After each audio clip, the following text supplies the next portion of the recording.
I need a crab. Everybody wants crabs. Played a lot of it against you, Luke. Yep. Wait, did you? Making long range viable. Excuse me. There's something in my throat. I didn't say the words. You guys put those words in my mouth.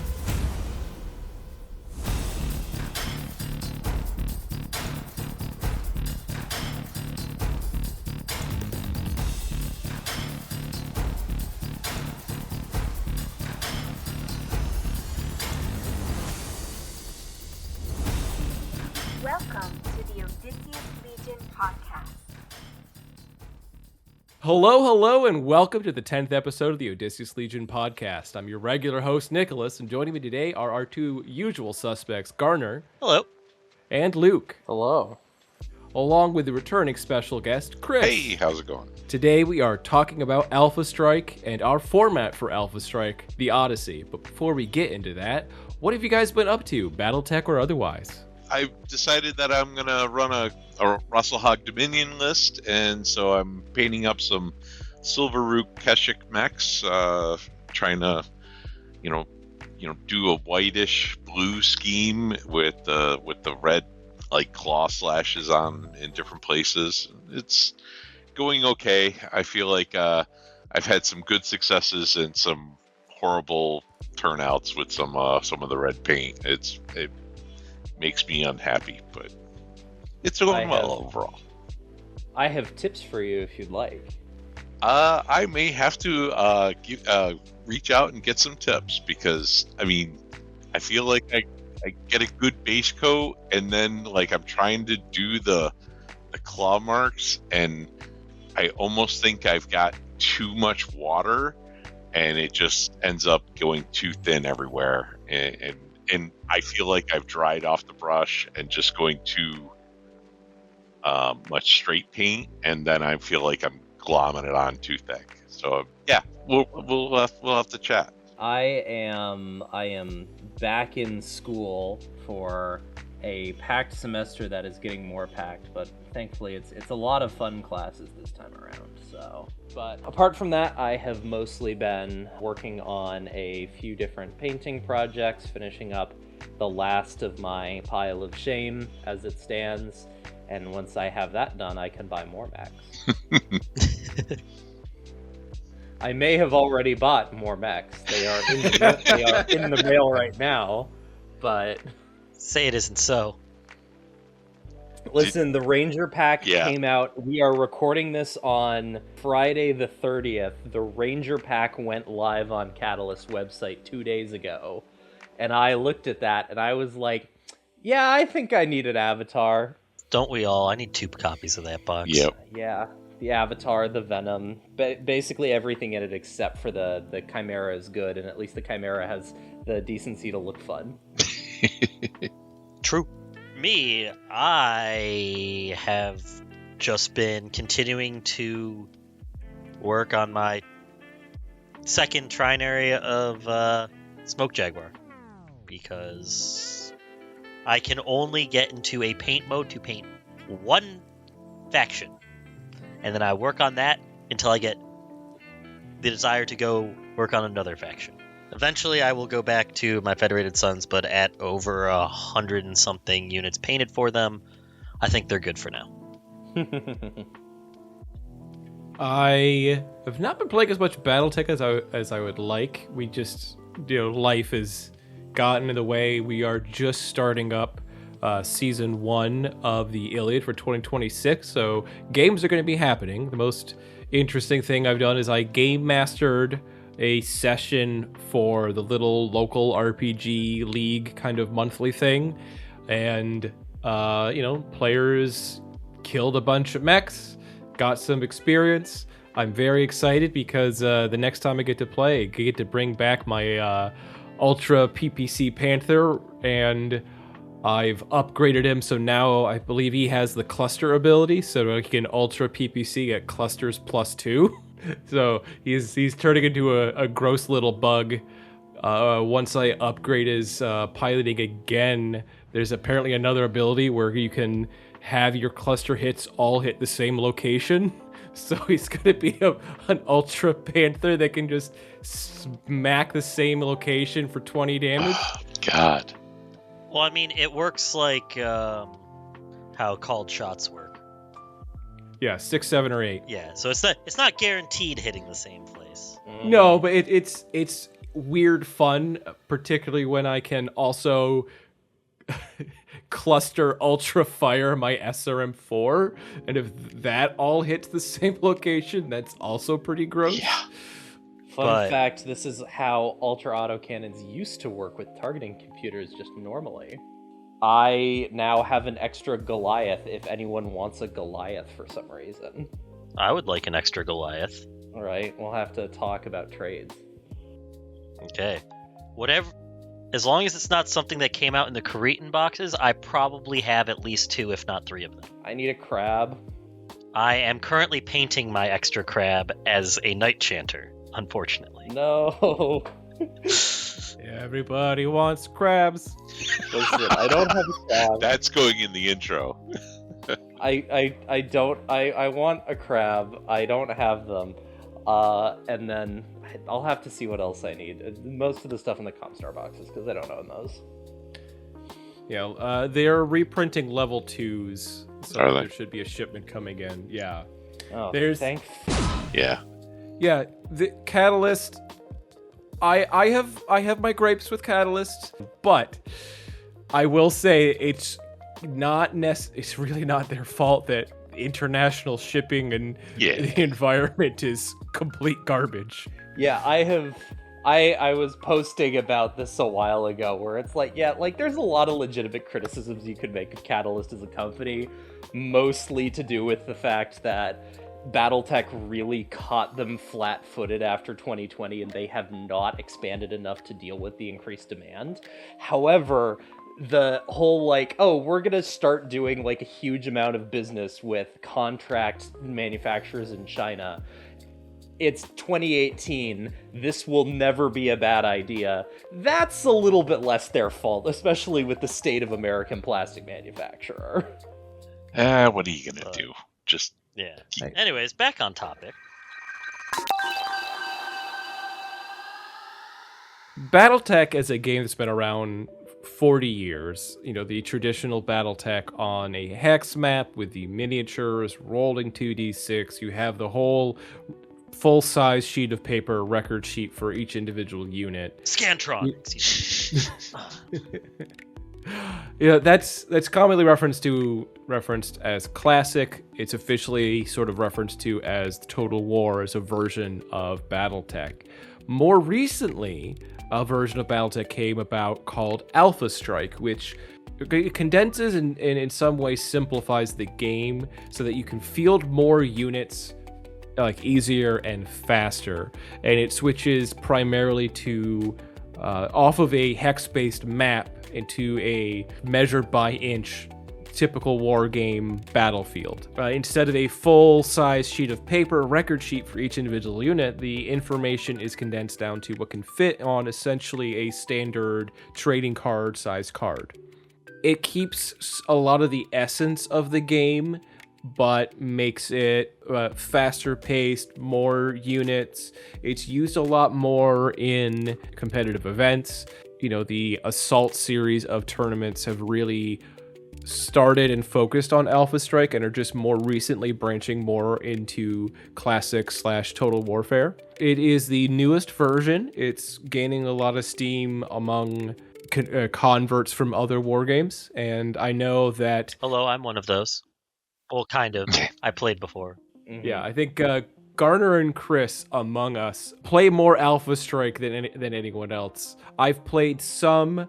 I've tried running events down in Ithaca for Alpha Strike, and it just has not caught on. Yeah. Versus in Rochester so far, the classic Iliad has not gained as much steam, but people are really starting to play Alpha Strike. Have been playing Alpha Strike. I met you at an Alpha Strike tournament you were running here. So I do just want to say we're talking about this as if this is some new hotness. Alpha Strike has been out for 12 years, Nicholas. It's new compared to the 40-year-old classic. I'm gonna say it's been at least 12 years, because when I went to the MechWarrior Online launch event, I got my signed copy of the original Alpha Strike rules from Randall Bills for winning their Solaris match thing that they had with a Hellspawn. It can't vote, but it sure as shit is going through puberty right now. And it is an old game system, relatively speaking, when we look at a product like anything Games Workshop puts out, really, where they're running through a new edition of a game that overhauls it like every 2 to 5 years. I mean, they are on the 7th printing of the book. I mean, I know that's not entirely the 7th edition, but that's the 7th printing of Commander's Edition. Correct. Oh, you're right. Of Commander's Edition.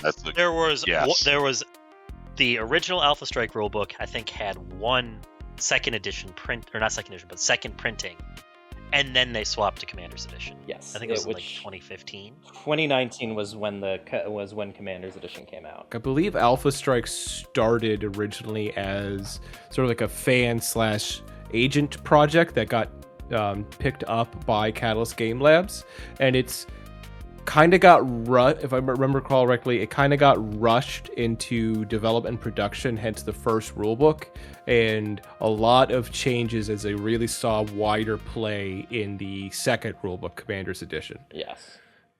And now they are going to be working on a new edition that's kind of moving away in some regards to directly tying things into classic necessarily. It's kind of being pushed to become a bit more of its own thing. Yep. And it's interesting in the ways they're going to take it as a game. I think that Alpha Strike is a pretty good... It's got good bones, and there's some things that like people try to make it more accessible or try to pander to the people play classic, be like, hey, well, you can play on hex maps, you don't need to play on hex lists and stuff, but you fall into some really awkward pitfalls that make people dislike the game a lot. I was one of those people when I went to your first tournament that you hosted, Nicholas.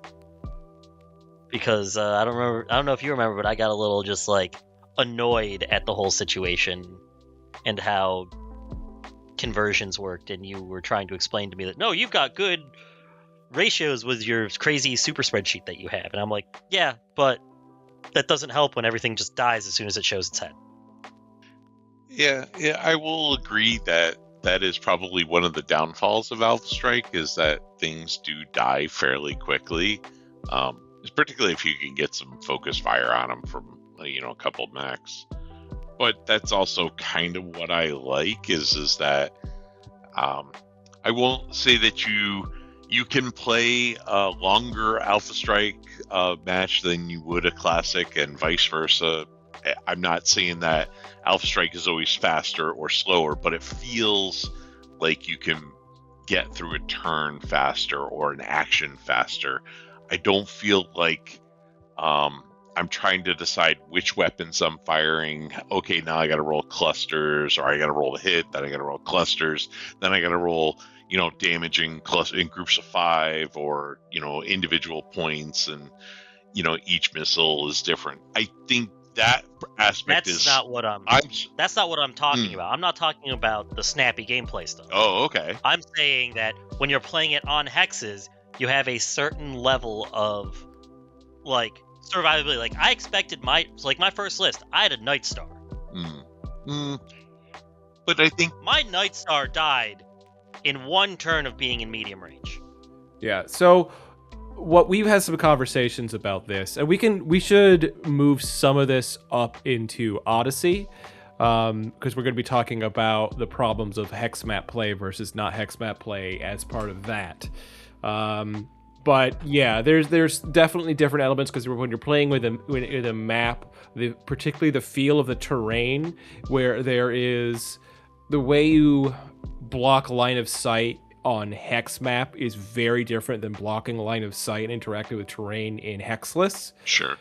And it's you've got the piece of terrain that because most of the terrain is completely ground level. You can position yourself between a piece of terrain and completely block line of sight a lot easier in hexless than hexed. Yeah. And so, but back to what I was saying, just like in terms of just trying to get people to even try Alpha Strike has just been difficult, because like people will go and like try it, and then they'll think that their big stompy thing that usually takes 3-4 rounds to kill, even in short range, dies in one turn of medium range shots, and you're just like, well, there's just a life expectancy that doesn't exist, and it's not. And that's what I was trying to get at with hex versus hexless. Is as soon as you decouple if you take the hex map part out of Alpha Strike, I think it's easier for people to decouple it from preconceived notions of a direwolf will live for at least one turn of shooting. Spoiler alert, when you have 250 PV shooting at one Widowmaker direwolf, it will die in one turn of shooting. Without any headshots or crits and just rolling average. Yeah, we'll talk about hexed versus hexless and why Odyssey defaults to 1 and future plans for another when we get to that. But part of what you were just saying brings up a point about Alpha Strike that I want to bring up. Alpha Strike, I tried to mention earlier, lets you field more units in a simplified way. Some people like to think of Alpha Strike as the faster game. Yeah. I stress that it's not designed to be faster. It's designed to have you field more units and have matches end up taking about the same amount of time. Yeah. It's my understanding with the designers that it is designed around about 500 point value of units, and 500 versus 500 averages about 2-ish 3-ish hours, which is about the same amount of time you expect for 7 to 10,000 BV depending on the players. I think an easy way to describe this, Nicholas, is Alpha Strike, you can resolve game actions for any given unit about 3 times as fast as Classic. This means you can either play a game at the same scale as Classic in about a third of the time, which because of the smaller scale isn't always necessarily satisfying, or you can, instead of playing a game of Classic, play a game of Alpha Strike that's 3 times the scale. Yeah. That's fair. And I want to stress here that if you're playing Alpha Strike on a smaller scale, you're dealing with the problem of large numbers, in the sense of any, like BattleTech and Alpha Strike, you have random results, and the skew between them can drastically affect gameplay, right? In Classic, the typical example is a headshot. A head capture to the head eliminates the unit, even if it's completely untouched, 1 in 36 chance, and that can really affect a game. And the fewer units you have, the more impact that randomness has on your gameplay. The same is sort of true for Alpha Strike, but it's magnified. The fewer units you have, the more the random results of the dice will impact things, and because of the simplification of it, you end up with units kind of vanishing and dying very, very fast. You get some, like, it's originally designed for having guns all hit. It was either you deal all your damage or none of your damage. So if a unit has 6 damage at a certain range, you hit for 6 or you hit for nothing. A lot of people play with a variation for multiple attack rolls that kind of deals with this a little bit, but when you're playing with a low number of units, the randomness can skew things, and you need to hit a certain saturation point. It's a thing in games where when does skill overcome randomness? And I can't necessarily say mathematically where that is for Alpha Strike, but the more units you field, the higher the PV, the more likely it is for a skilled player to defeat an unskilled player, for randomness to have a less of an impact on the game. And finding a sweet spot that balances both players' time and preserving, the priority impact of skill versus randomness is, it's a debatable point. But I know Wolfnet 350, they started with a deployment of 200 PV, and that was too low. There's arguments that we're currently with 250 PV as a deployment. I think that might be too low for a system design for 500. I agree with that. I can agree with that too. I can also say that skill can overcome points deficiencies pretty heavily on like smaller scales too. Like, for example, it's not a guaranteed thing, but one of my games 2 weeks ago was a win for me, and I completely forgot to deploy 20% of my force because it was in one of my models, and I just completely forgot that my von Luckner was in my list. And I haven't and this is partially just because getting a board large enough to play at the scale Alpha Strike kind of wants to be played at, if you want to play it not on a hex map, is a little bit tricky for me. But my understanding is you still have the issue of, even on hexless, mechs or units in general will die pretty quickly if they're exposed to like the full force of even 2 or 3 units for a turn. So, like at Southern Assault, I ran a full company. Actually, I think I ran a reinforced company because I ended up having 18 units, but 2 of them were infantry. Mm-hmm. And most of the people that I played against had maybe 2 stars worth. Mm-hmm. And generally speaking, because of just the array of targets and because of, objective play, you kind of have to focus fire. You struggle to focus fire as much. Mm-hmm. So, like, yes and no. In a centralized objective, sure, but like even like the ranges matter, and with TMM always being a factor. Yeah. Like, I can move 4 inches or 2 hexes and still have my TMM 5. All right, so we're gonna just move right into Odyssey here, because talking about hexed and non-hexed is going to be a big portion of Odyssey.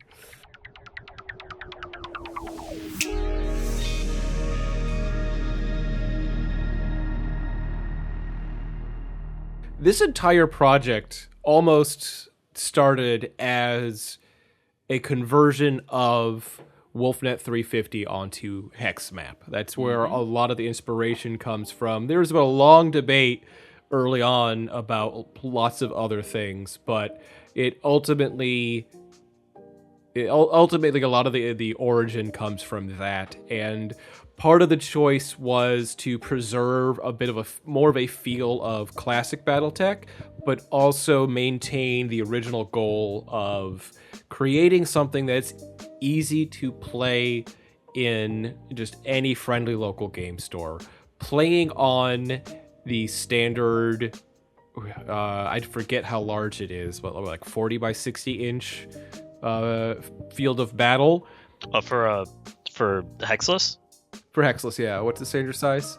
It's 4x4 for small, like 250 to 350 games, but it's designed for like 500 PV, and that's going to be played on a 4x6. It's the same size as old Warhammer used to be. New Warhammer's now 44x60 instead of 48x72, but whatever. Yeah, so it's larger than a standard table, and that makes it a bit difficult to spread to just any local game store that doesn't have significant table space for war games. And that is kind of the beyond keeping some of the feel of classic, that ease of access of maps is a major reason why playing that Odyssey is played on Hexed. However, we've been playing a lot of Iliad. We have not been playing a lot of Odyssey, and we are, as we're sort of pushing more Odyssey play in Rochester right now, we are starting to see some of the flaws here.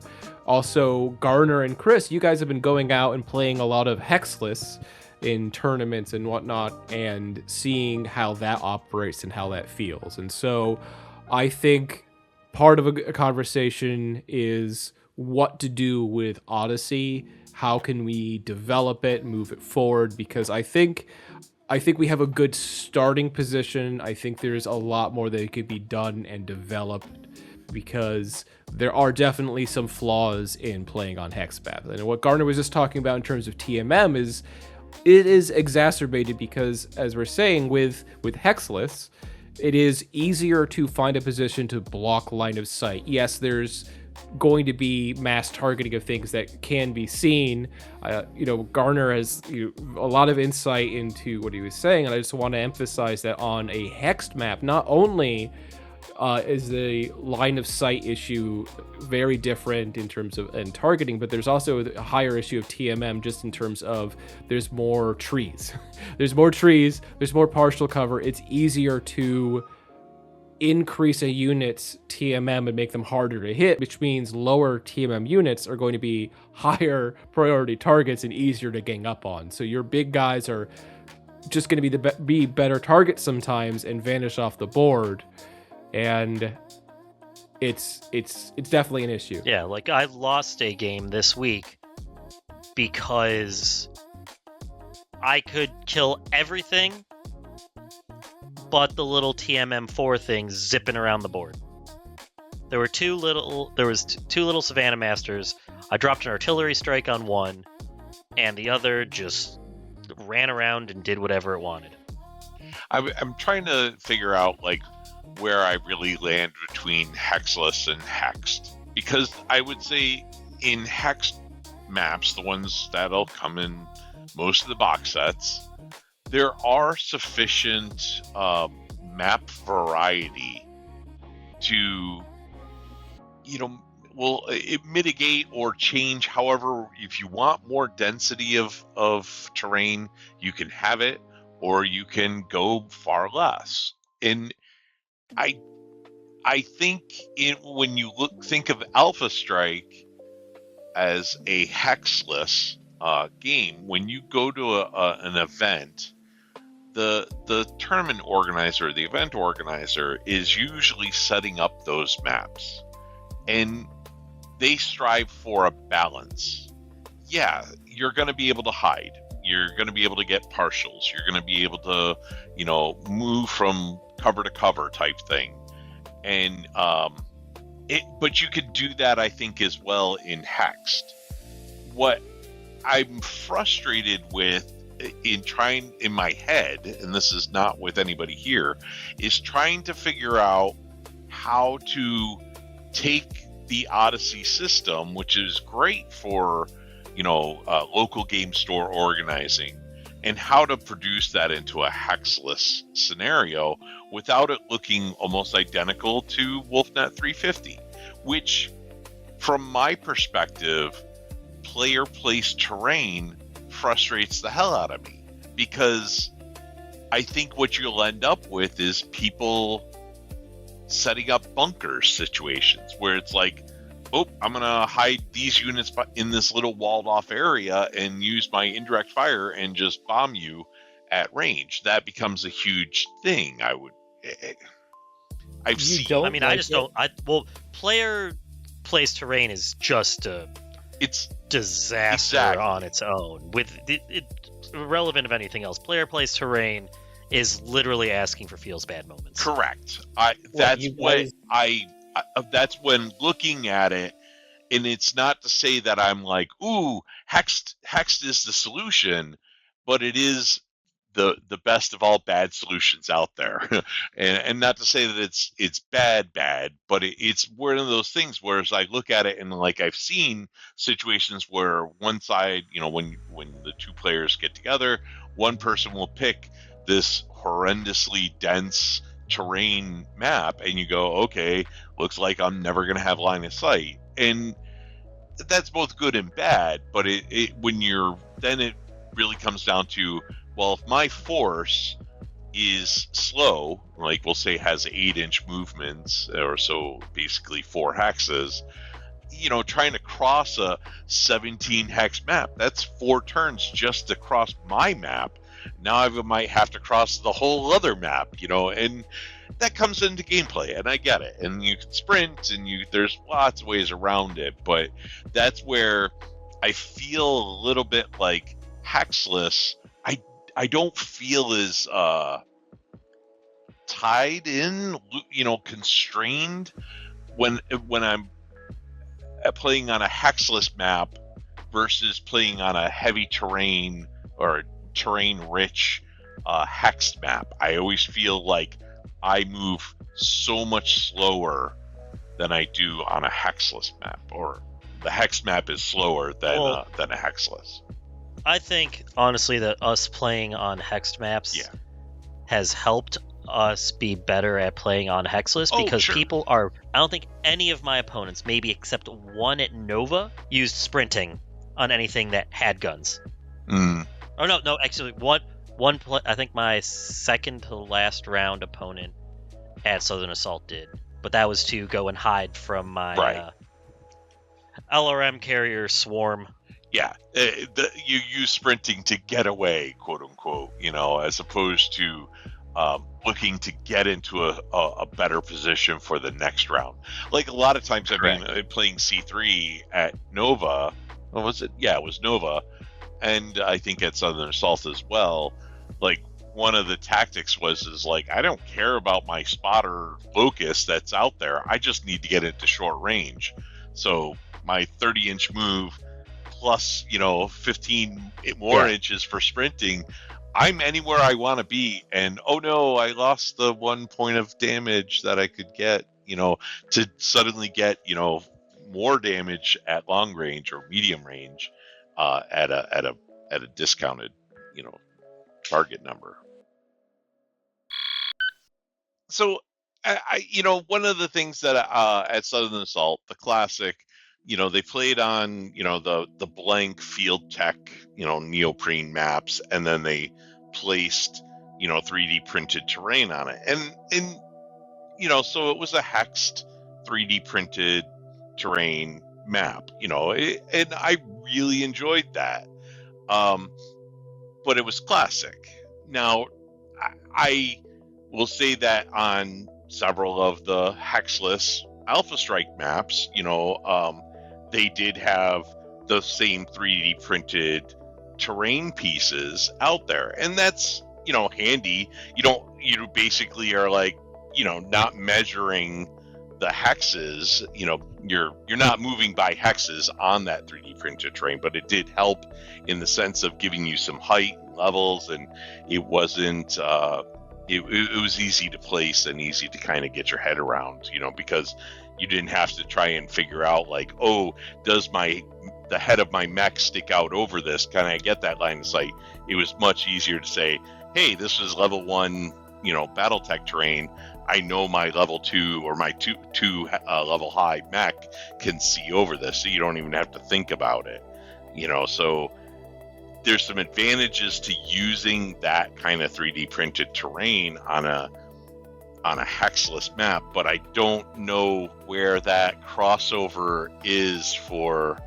Like, the possible way to deal with that might be, templates and pre-placed sort of diagrams. At that point, why are we not just putting paper cutouts on a 4x4 board?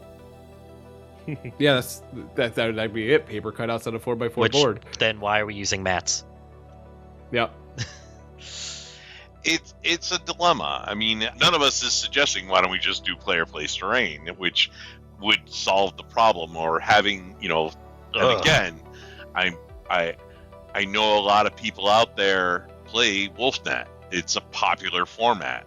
I look at it and I go, 10 terrain pieces and trying to place it, I'm like, it's a recipe for disaster. That being said, it might be rather than you can place the terrain, quote unquote, anywhere on the map, you have to place your terrain in certain locations on the map. You know, like you can set up your half of the map, but you have to put a piece of terrain in, you know, each of the quadrants, and you know, and then maybe have another piece in the center of your half, you know, something like that. So that's your 5 pieces, and you can move them around, but it generally speaking, it kind of restricts the building well, I mean, you could probably still do it, but building the one bunker area or, you know, sniper nest type of scenario where it's just taking the fun out of the game. It's you win by, you know, terrain placement. Yeah. So it seems like hexed Alpha Strike play in Odyssey has a lot of issues that could be solved with hexless but with organizer placed terrain. But the moment you remove organizer placed terrains, you have the horrible headache of player placed terrain and that kind of nightmare of balancing. It could just lead to unfun situations. Well, so when there was player placed terrain in Warhammer events, there was restrictions on how close it could be to other pieces of terrain. That's incredibly common, yeah. Yeah. I do not believe was the case in the situations you're talking about, like last year at Adepticon, when I came over and I saw there was just a stack of hills on top of each other. Right, because they allow stacking, you know, if you have which is the large... Therein is the problem. The problem is not learning from other war games of, this is what happens when you have terrain with no limitations. Right. And maybe that's it. Maybe it's you do have some, we'll call them, 2-level high hills as player placed terrain, and you have to keep your terrain so far apart. Taking a step back, for those of you at home, the Odyssey is an Alpha Strike format similar to the Iliad and kind of the precursor to the Iliad, where players have a total force of 350 point value, from which they deploy 250 point value to a scenario. Both Iliad and Odyssey currently share the same scenarios, though we are planning on, at this point, separating them back again and altering some of the scenarios and changing the default scenarios a bit for each format so that we have better balance tailored to each individual game. This is what we're talking about, where you have a scenario where you're playing it on, just like Iliad, 2 maps, playing things out, and how that feels in Alpha Strike and Odyssey versus Iliad. And the major thing is just point value and play space, right? So 250, a lot of people would argue, and I'm very much leaning towards 250 is not enough. It is not sufficient to balance the mechanics of the game or to feel the way the system is supposed to be operated. So there's a strong push to move towards just deploying the whole 350 or some kind of 250, 100-point backline. That's something we can also discuss, but obviously we're clearly talking about hexed versus non-hexed and play space just because of the way the systems and simplification operate. Now, Odyssey right now defaults to the advanced terrain rules, which play a lot more like traditional classic. We could also drop the advanced terrain rules so it plays more like hexless Alpha Strike in the sense that woods don't stack, for one, and that might help alleviate some of the issues.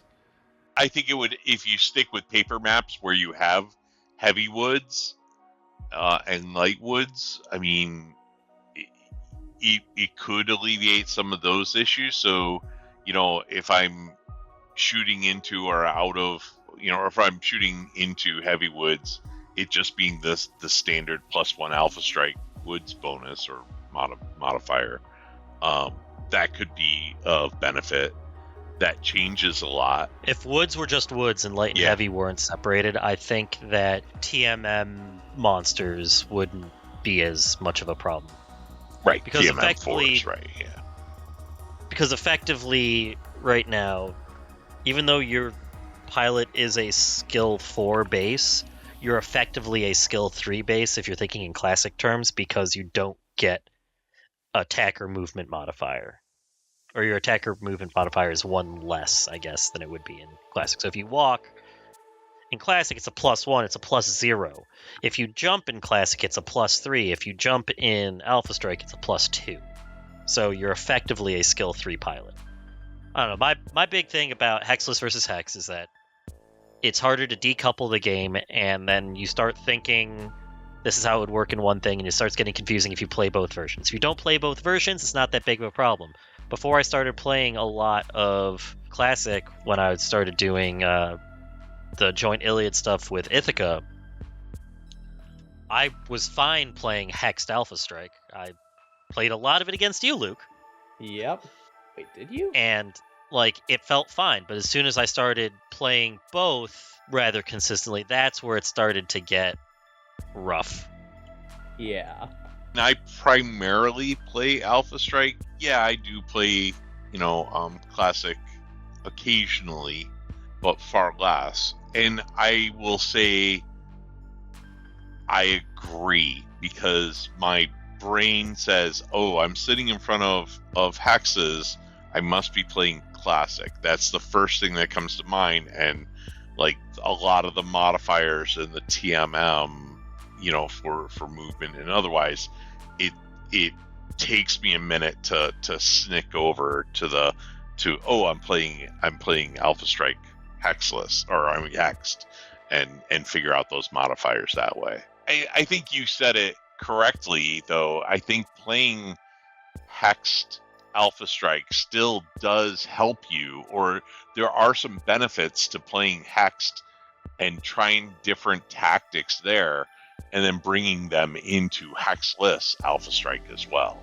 Well, it's just people are afraid to lose their shots, but if Yes. you lose your shots by getting into a better position, like the amount of times even at like Motor City where I was sprinting half my force, even though I had I would have had decent hit numbers if I just walked up and been behind like a level 1, but I was rotating so that all my heavy armor was like the only targets, Right. but spread out enough that only 2 or 3 units could hit each one individually.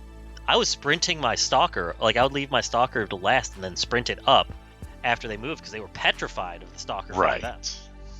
And now you, For good reason, right? But now you can move that Stalker into a better position for the next round, skipping those shots that weren't probably going to do much damage. It probably would have done some, but not as effectively. but the effectiveness was intimidating your opponent.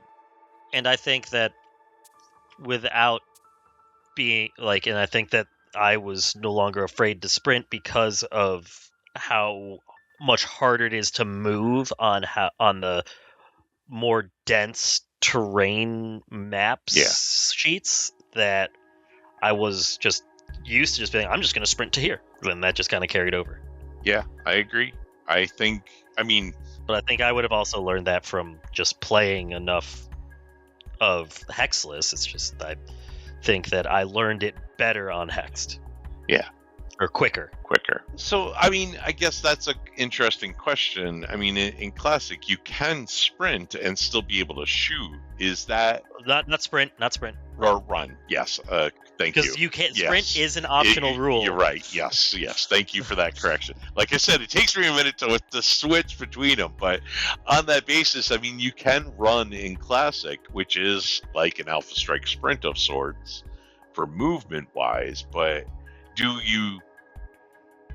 Thinking about that, you don't see that movement type, like playing Classic shouldn't translate, or you don't see that translating into Alpha Strike? No, because you can shoot. Yeah.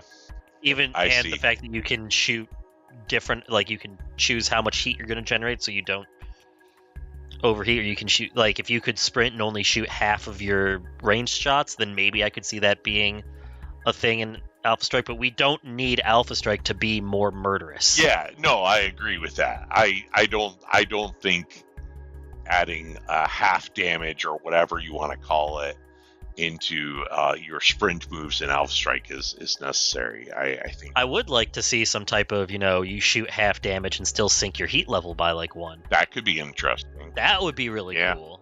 Big fan Particularly of that. with multiple attack rolls. I think that would be a very, very good rule addition. To make heat less oppressive, because once you heat up somebody's Big Mac, they just are shut down. Yeah. Yeah. Heat is both easier to generate, it feels like, in Alpha Strike, and also so debilitating when you throw it at someone. Yeah. It is and isn't, because like, yeah, your like your flamers and stuff are effectively longer range, but the lack of infernos also kind of, or not lack, because infernos do exist in the game, but generally alternate ammos are not used in Alpha Strike outside of campaign play because of how game warping they are for no cost. Yeah, the alt ammo stuff is crazy. I think, we were talking a little bit about Alpha Strike Heat. I think, he can be a problem. I mean, it's a valid strategy to build a heat list, something that heats up your opponents. I think what would be better is what you suggested, Garner. It's a matter of being able to sink at least 1 point of heat, by not shooting all of your guns, half or whatever, some fraction of them, as opposed to shooting nothing, particularly with multiple attack rolls. I think that's what's needed.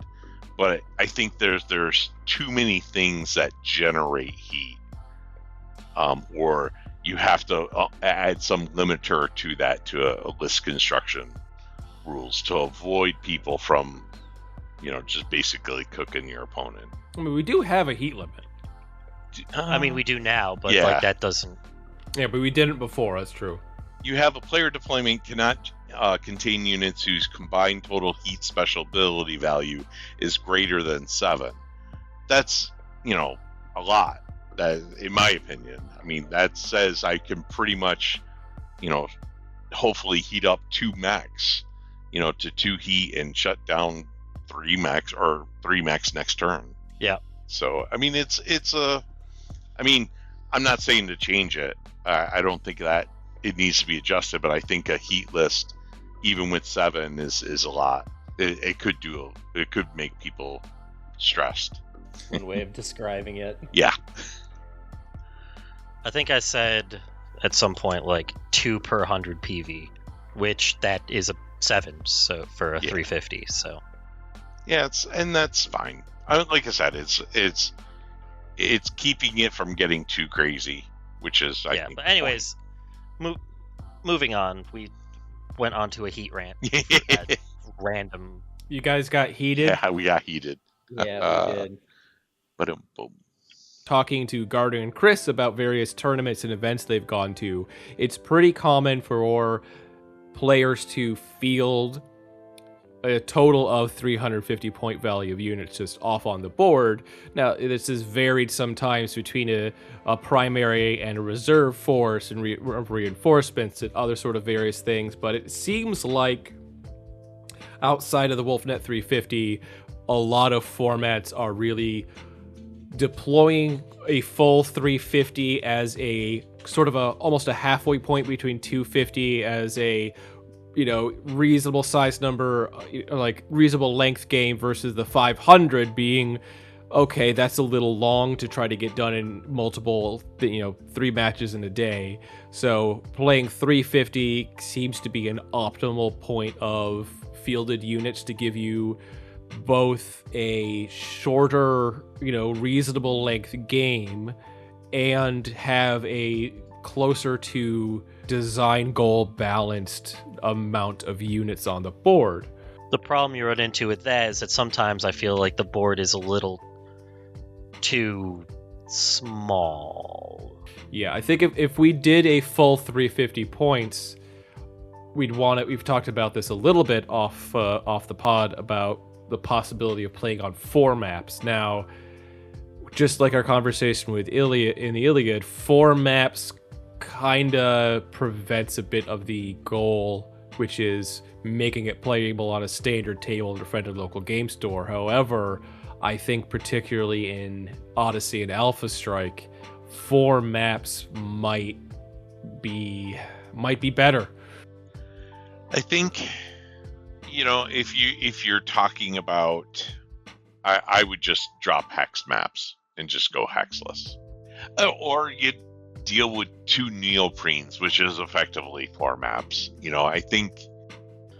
But then we run into the same problem that you just complained about, where, oh, I brought the big fat things and they can't make it places. Hey, well then sprint. Yep, I gotta sprint more, and I think, yeah.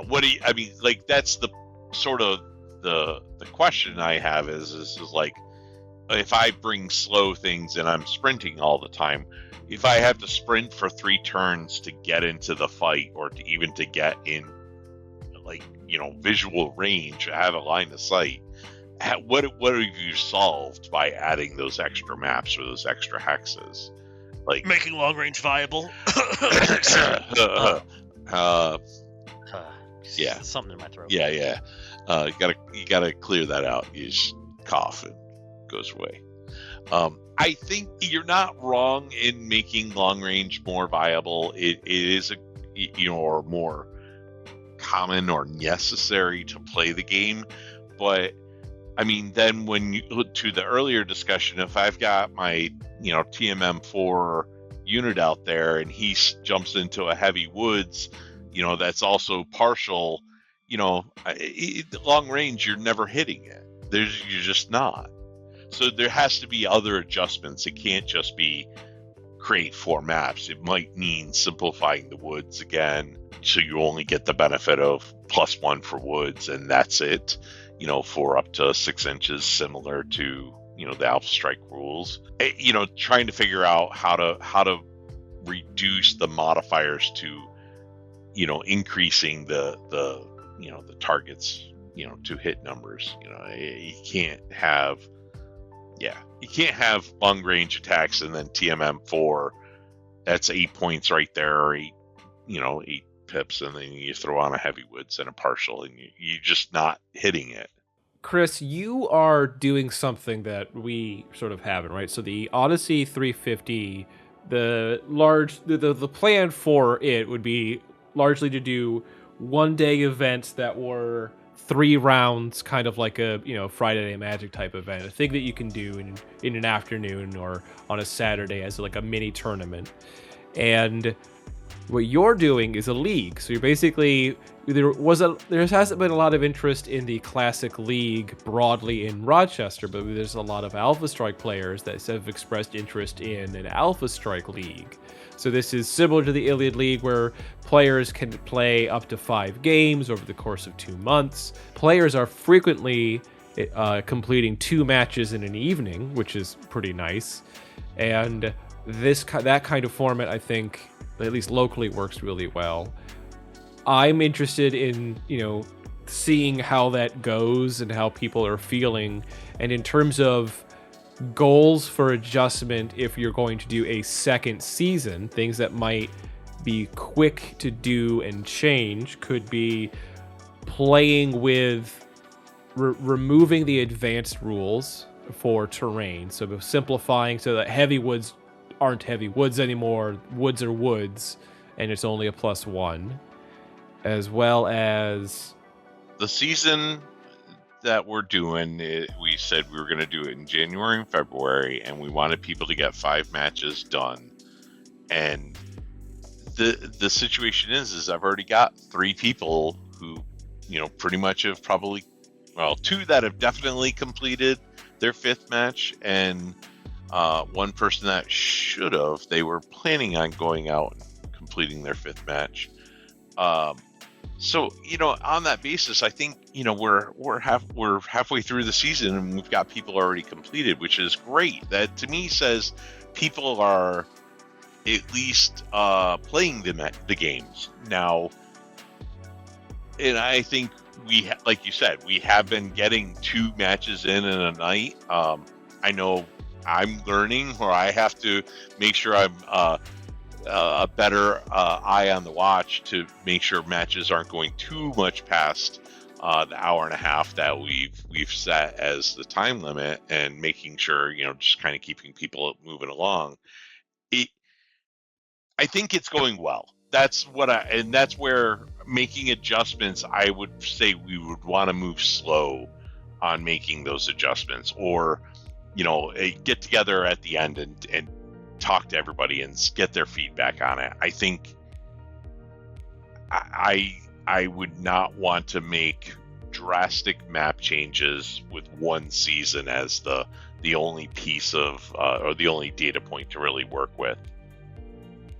I remember the other potential quick change to do, which is restrict the map pool. So that right now there is a list of allowed maps that's largely based off of us sitting down and looking through the maps for the salvage, and excluding certain maps that were obviously no good in salvage, slightly adjusted for Iliad and Odyssey. But when we separate the Odyssey out, we should seriously take a look at the map pool, find problematic maps that maybe have too much of abundance of problematic terrain and other things, and restrict those out.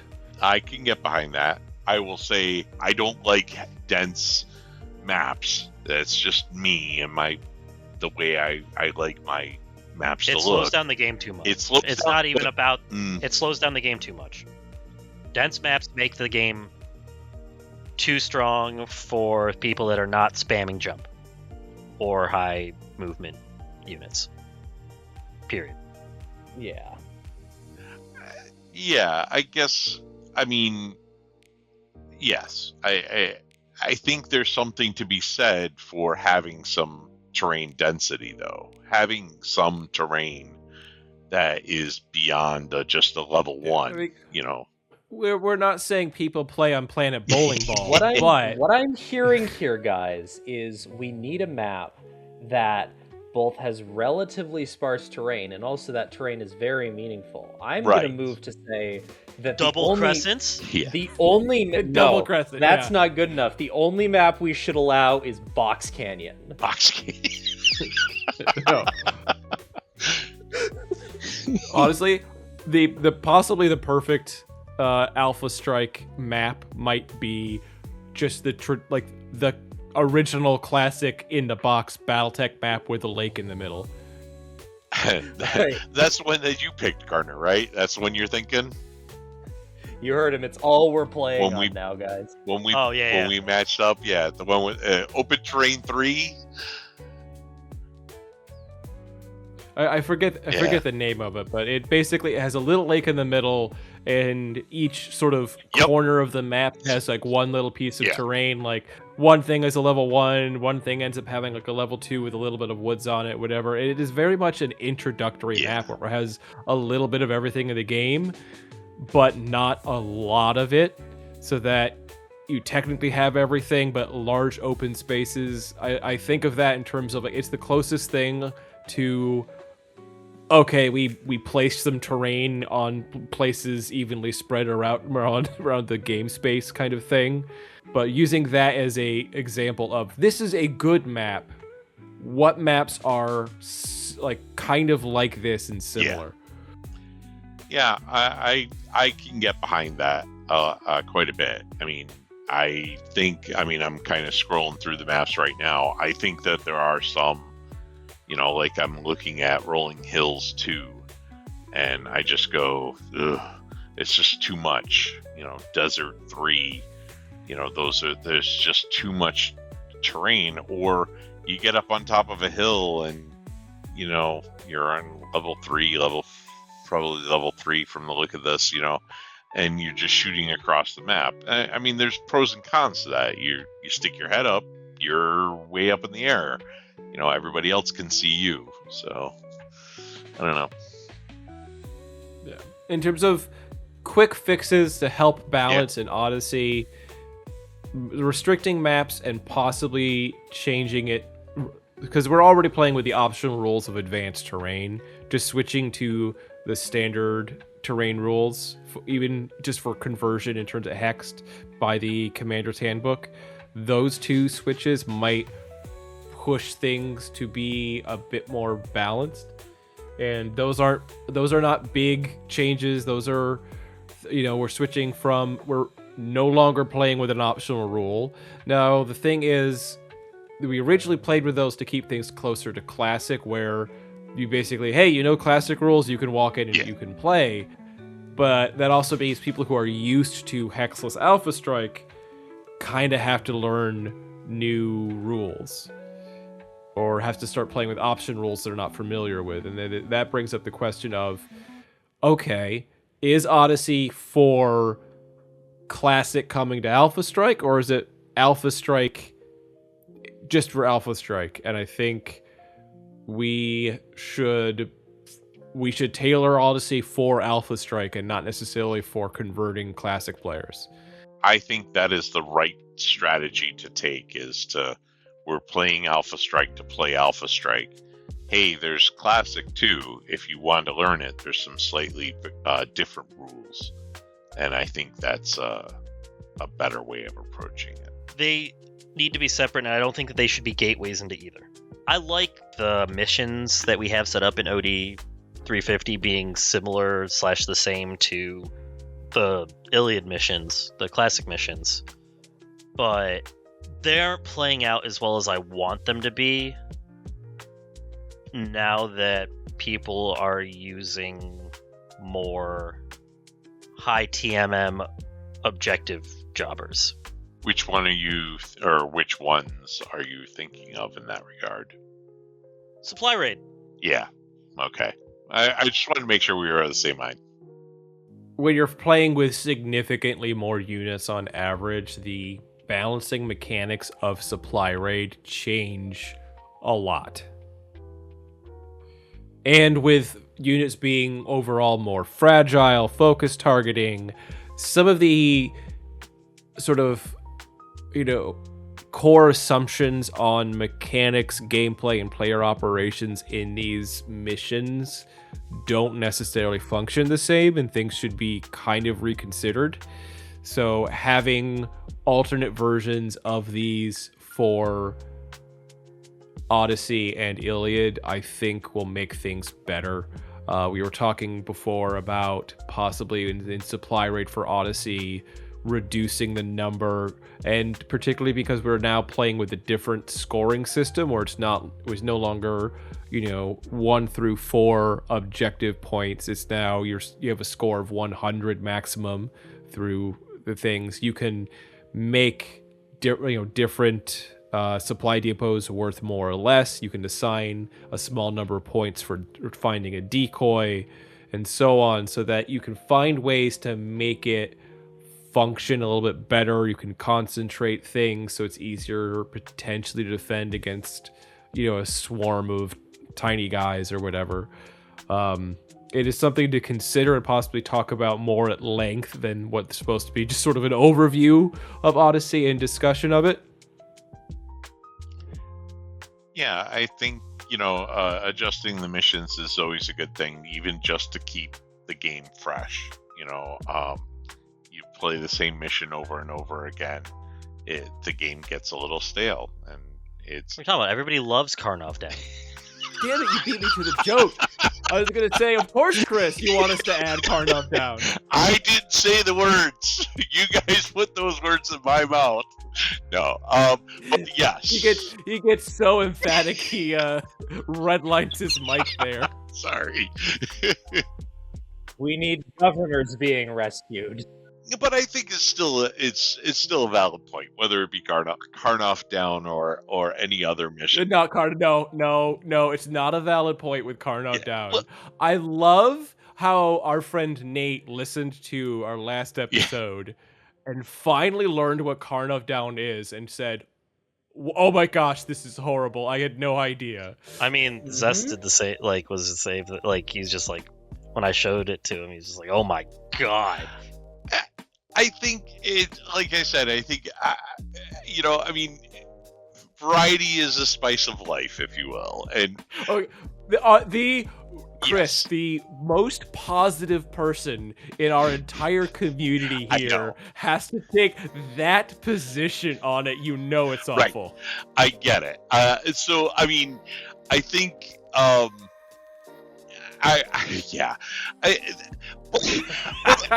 I'll say it like this: it's people trying to come up with new ideas, and that's a good thing. And it's sometimes not every idea after a period of time it's viewed as, yeah, this isn't working, we need to change it. And that's like we're talking about supply rate for Odyssey, like adjusting that, or we mentioned it, and that's what I mean. Is like, hey, let's look at these missions. Maybe this one doesn't work. Maybe we can take from somewhere else and bring it in. I mean, there's plenty of options out there that we can bring in and try. At least try it and say, nope, didn't work, or hey, this is great. Maybe we can tweak it this way and make it better. That's mostly what I'm saying. I'm not saying to bring in missions that we clearly don't think work. So I'll be generous in that regard. But yeah, lots of options. We want random rolls to rescue the governor. And well, so here's the other thing, though. Thinking about it, maybe that mission can be resurrected by removing that aspect. Nope. Okay. trying. But like I would say, the 6 hex are the 6 ones where they're in the center, and you kind of have to roll a die to see which one is active. I like that mission.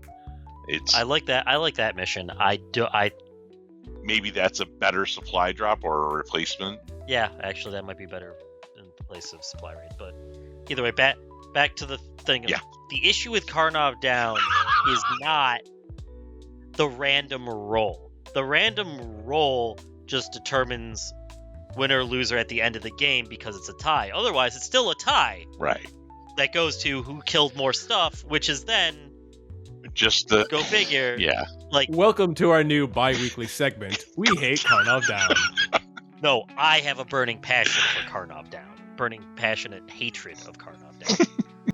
Kind of going back to the missions and stuff. I think I haven't heard anybody really say I hate this mission in Alpha Strike or in the Odyssey League. That's except for people that attempted to play Raise the Flag and were told incorrect information by the league organizer. What Or did was I not say clearly wrong? described. What did I say wrong on that? The total points, and like you said that the tiebreaker was kills and the whole thing, Yeah, and there was that just was mass because confusion. they were feeding. No. That wasn't a problem with Raise the Flag. That was a problem with the way that they were telling me. They said, I asked them, I'm like, okay, who scored the most points?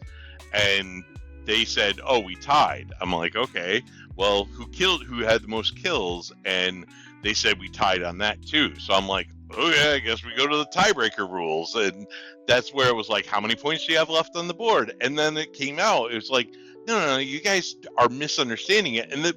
But they didn't connect with that. They just assumed that everything was a tiebreaker scenario. I'm like, where are you guys getting this from? Miscommunication. Sometimes it takes a detective to figure out where the origin of the malfunction is, and well, we don't really have one. So any thoughts on Odyssey before we move on to games played?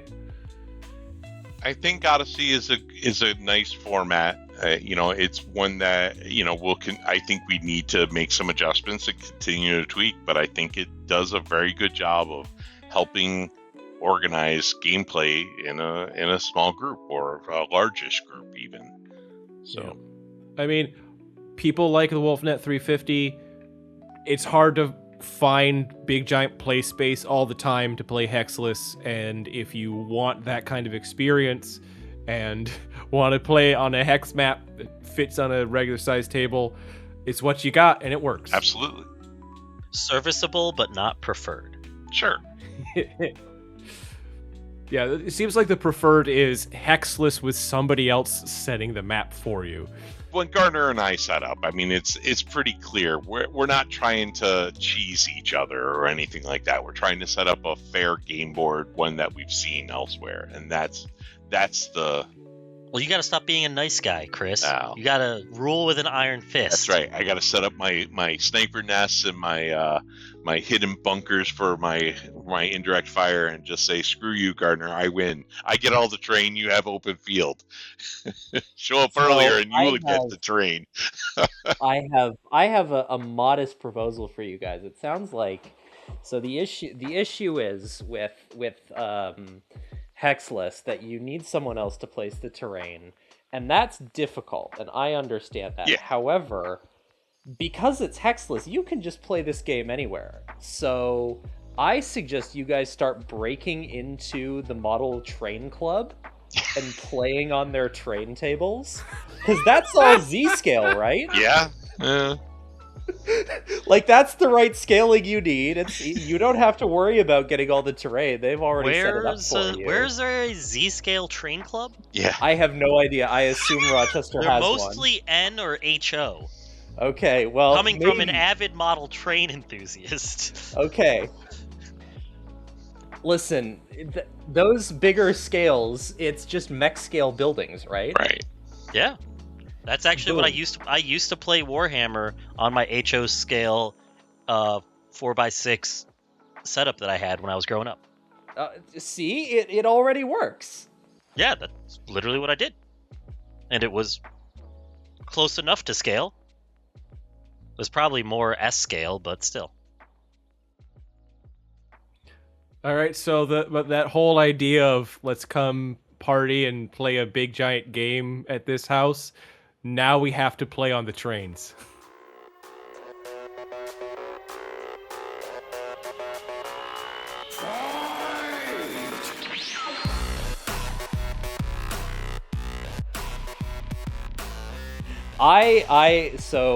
Because school has been starting for me, I have not played any games in the past week. However, in the time period in between this being recorded and this being edited and released, I will be attending Running Gag with at least one other person here. I didn't see anyone else raise their hands when I asked. Which is a gaming convention happening in Geneseo, New York. There is going to be a grinder that Nicholas is running there, and there is also... No, Garner's running the grinder. I'm running the salvage. Okay. Garner is running the grinder. Nicholas is running the salvage in partnership with Lingster Games. Nicholas is running the salvage event that we know and love there in partnership with Lingster Games, which is a local Rochester-based game store, which focuses a lot on BattleTech. I think he does other stuff, but I only buy BattleTech stuff from him. No, he does actually. He talks a lot about BattleTech, but he's really big in Wings of Glory. Yeah. Ooh, okay. But anyway, that is happening tomorrow. We can maybe circle back and I will record something about what happened at Running Gag. And yeah. I guess any one of our listeners who has a time machine, come to Running Gag. It's happening today, the 30th, through Sunday, the 1st of February 2026. So if you would like to come to a great game convention in the past, that's always an option for you. Yeah. If you are in New York, if you are in the Ithaca, Rochester, Syracuse, Corning sort of general area, somewhere around the Finger Lakes on the sort of the western side of the New York map, I keep a Google Calendar of as many BattleTech events are in these areas as possible. We have our Discord server with a lot of people who are coordinating. If you are looking for BattleTech games in New York State, go to our website, join our Discord server. We have a lot of stuff going on where you won't be caught off guard when we forget to mention things like Running Gag in previous episodes. There's stuff going on all the time. There's weekly BattleTech play in 2 locations here in Rochester. There's monthly BattleTech play and regular Iliad games going on at Cantrip Cards and Games in Ithaca. Syracuse has monthly play through a store called Comic Zone, as well as some other events and things going on.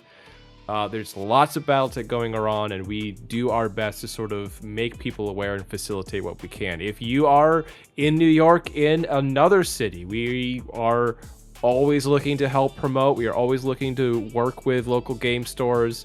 So if you are looking to run a league, run an event, run a salvage, you can always try to reach out to us. Somebody in the Legion or another agent or somebody might be able to drive out and run an event. We have multiple Catalyst demo agents as part of the Legion and people that we know. So if you want BattleTech in your area, if you want more BattleTech events and things, join us, reach out. This is what we do. And for me, games played, I game mastered a thing. It wasn't really playing as so much as just helping people through. I don't see game mastering as a competition. I was a bunch of pirates, and I basically, they go after the thing with the lowest TMM. I'm not trying to necessarily kill the players, but make an interesting engagement. And this brings up a consistent point with recent BattleTech games here is that scenario had a weather condition.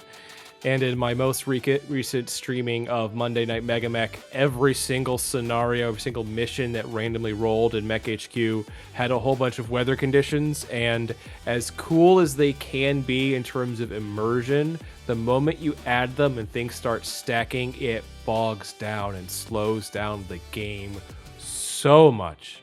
If there's any optional advanced rule that I wish had a more development and interest in making them more interesting, it is weather, and making it so that it's not just kind of miserable to fight in anything other than a bright, clear, sunny day. That's it. I just a lot of games that were kind of unfun because of weather. Yeah, I think a lot of that comes down to almost all of the weather conditions are messing with the 2d6 math by adding additional modifiers. And BattleTech already has enough modifiers. It's already hard enough to get a shot on target before you have to start worrying about wind, like heavy wind or whatnot, making your shots nearly impossible.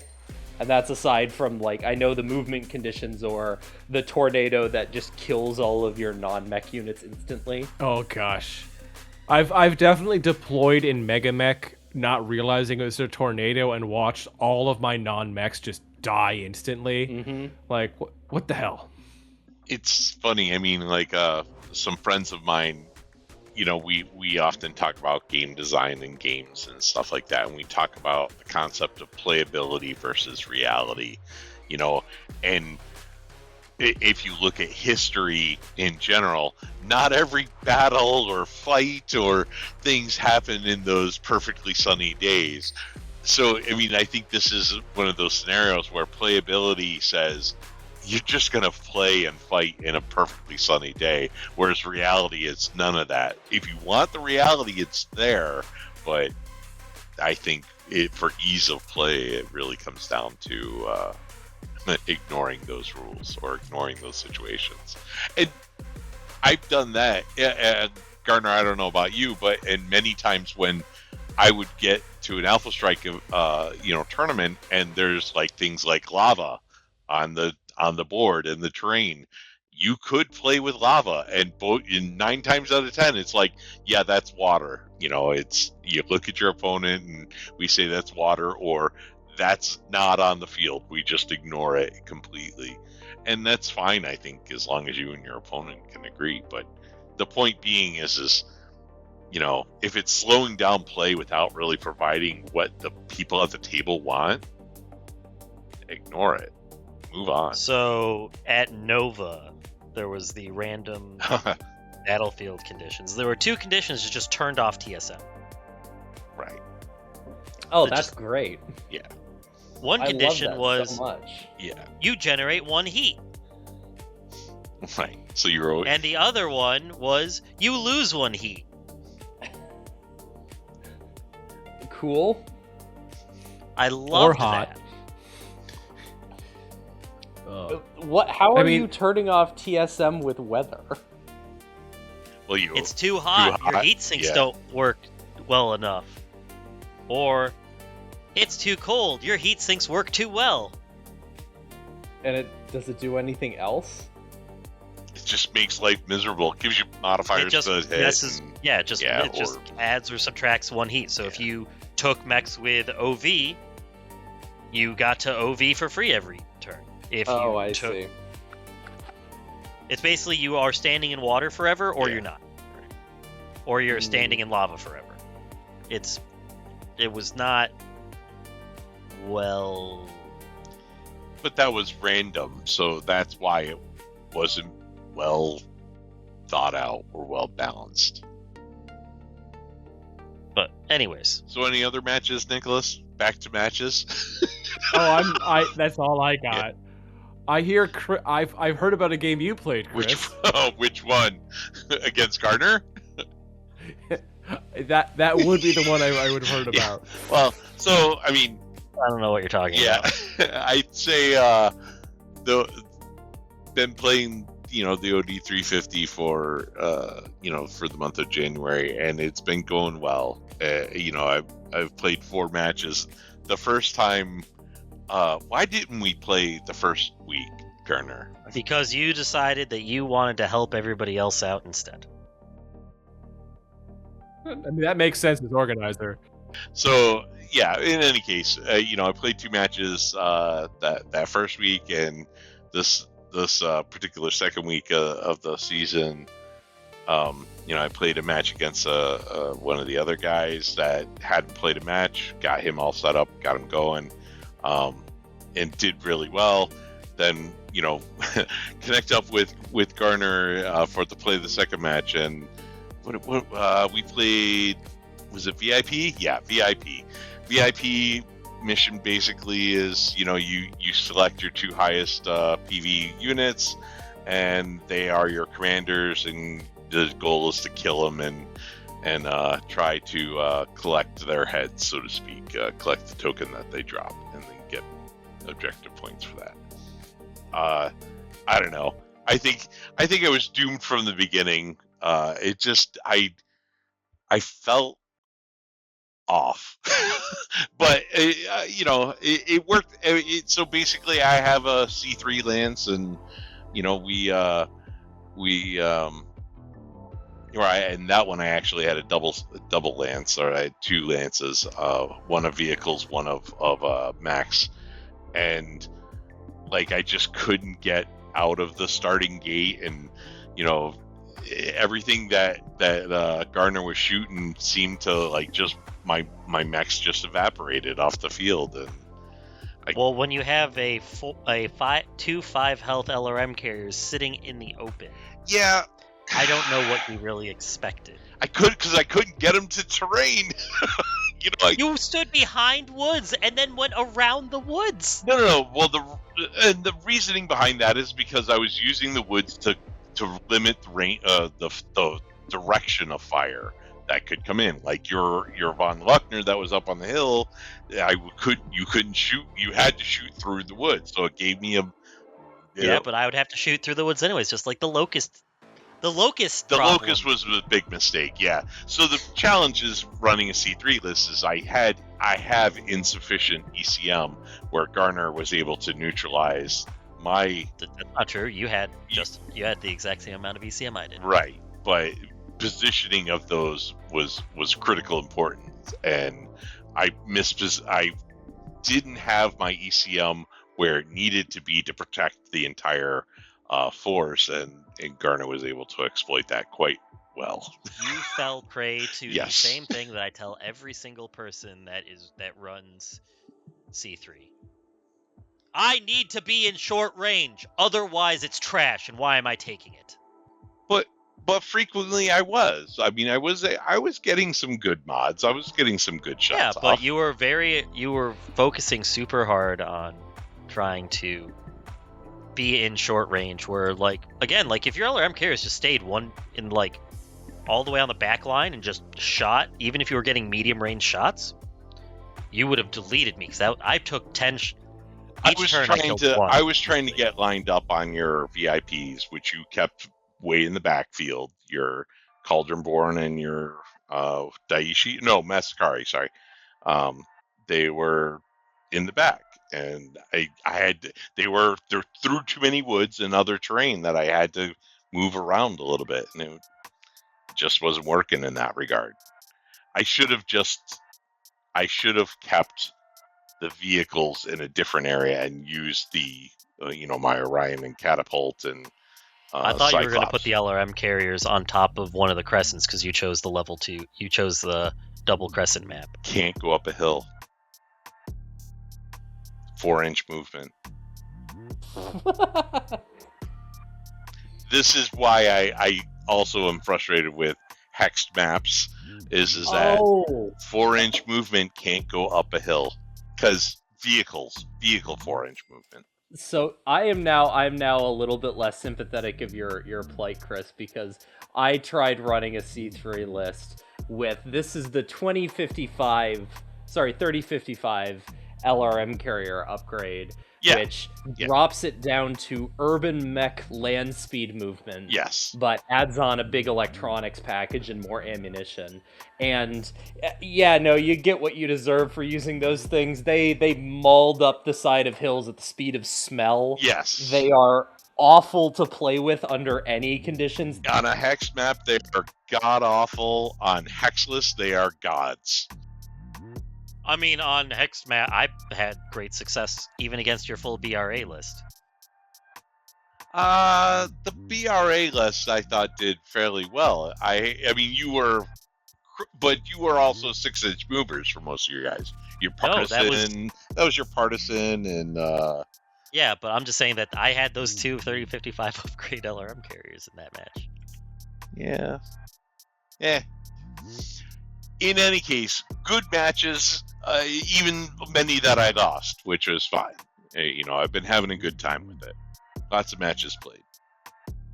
Garner, other than the match against me, what else did you do this? I played a match against, like I said, I played the Supply Raid against the owner of Linkster Games, and he had just a lot of TMM. A lot of TMM going into Heavywoods. He has the TMM5 Locust 6M. It's a good mech. I mean, it's 40 PV for something that's 220 TMM5, and it's got 3 health. It's fast. But that's why this is something that we didn't talk about, but something that I was talking with Nicholas about was I would like to add in more BSP style stuff to Odyssey to kind of you can pay to deal with TMM billion moving one hex and having all of their TMM. Sounds a little bit like you want to have strikes instead of skilling. I don't want free strikes. Yeah. My whole force, by the way, was skill 3. I'm messing with you, dude. I know your force, but I think it. Sorry, I think all of us just kind of heard as soon as like the specter of artillery got raised. I think all of us just heard the Kill Bill siren go off. I think purchasing of BSPs it might be or at least artillery strikes sort of makes sense. Yeah, there's conversations about BSP allowance and alternate economies and things you can do with those other than airstrikes or counter airstrikes. It's a conversation to extend out and have on another day. I know I have some reservations about secondary economies in terms of. Well, I wasn't even specifically I brought up maybe secondary economy, but also I was talking about just straight how you can buy offboard artillery support for PV. Oh, you mean just adding airstrikes as a PV cost? Absolutely, that's fine. Yep. I have. My problem, I think you earlier just said it, is when they're free. Yeah, I think that you should always have a cost. Yeah, I agree with that. I think, having a second economy or giving them to you for free is not it takes away from what you're bringing. If you're paying for it, I have more respect for it. It's like, you paid for that artillery, go for it, dude. If I brought my little dashers and other locusts that go super fast, that's fine. You paid for artillery, you don't get it for free. Exactly, yeah. And it means that if you're paying the point value for artillery, you have fewer units on the board, and it's up to you to strategically use it to regain some of that force you've lost. And it's not a guaranteed, versus if you have it for free, use it and it's effective, you're ahead. You use it and it's not effective and you're not behind. It ends up, particularly because of the randomness of it, just frustrating. Yeah, it needs to be thought through, but yeah, I have no problem with that. Yeah, and artillery is already allowed, so just allowing an airstrike and allowing the counter airstrike, I would have to say. If you add one, I would like to add the other. Yeah, makes sense.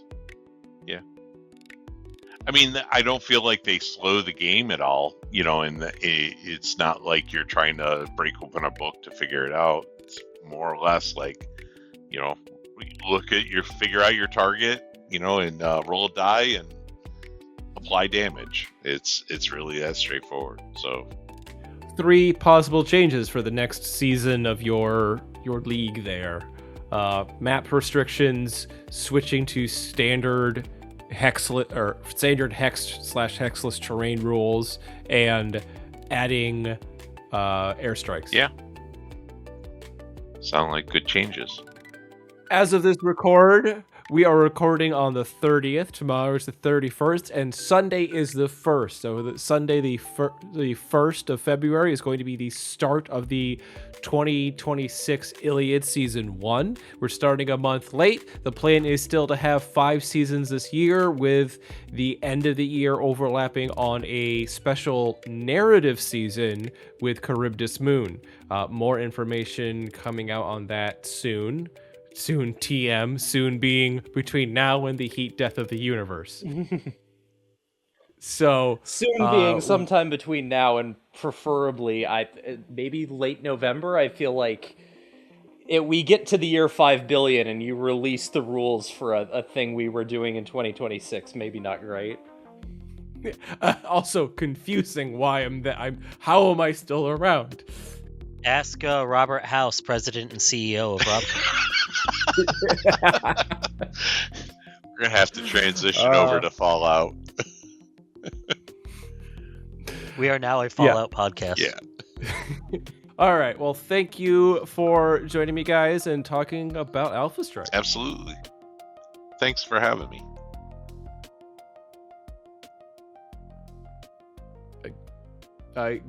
Garner, Luke, can I get a goodbye? Oh, goodbye. Yes. Yes. I'll see you guys in 2 weeks. Actually, I'll see most of you tomorrow. Thank you for listening to the Odysseus Legion podcast. This podcast was created by the Odysseus Legion, a BattleTech club organizing play around Central and Western New York State. Rules for all of our formats, as well as a calendar of Odysseus Legion events, can be found on our website, odysseuslegion.com. All music and audio in this recording was licensed through Adobe Stock or open source. All views expressed herein are those of the person expressing them and do not necessarily represent the views of the Odysseus Legion, Catalyst Game Labs, or the Catalyst Demo team.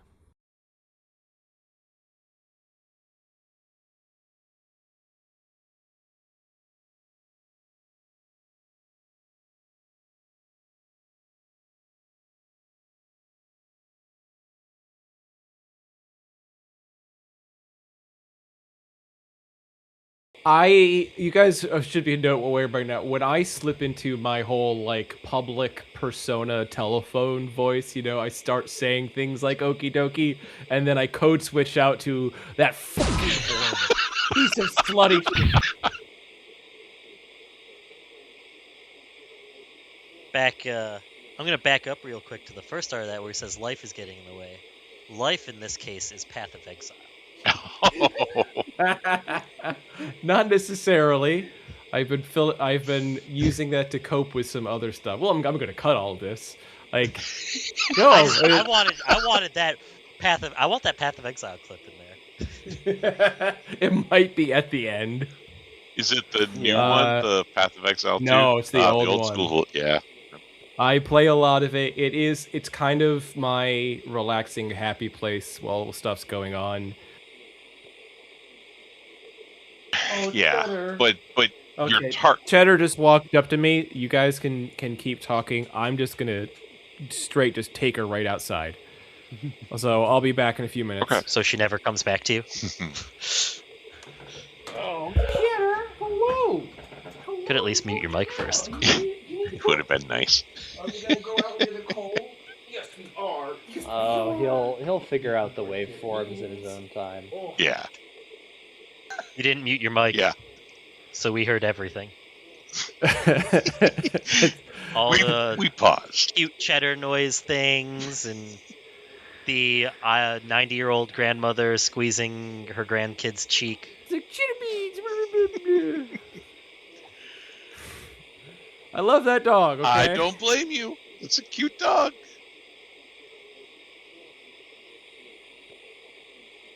Hold on a second. I'm chewing on something. I don't know if you guys could hear that. But A little We can hear that. We can hear all of that. Unless we have last comments on Odyssey. Odyssey. Yeah, Odyssey. Oh, yeah, Odyssey. All right, that's enough vocal stimming. Game's played. So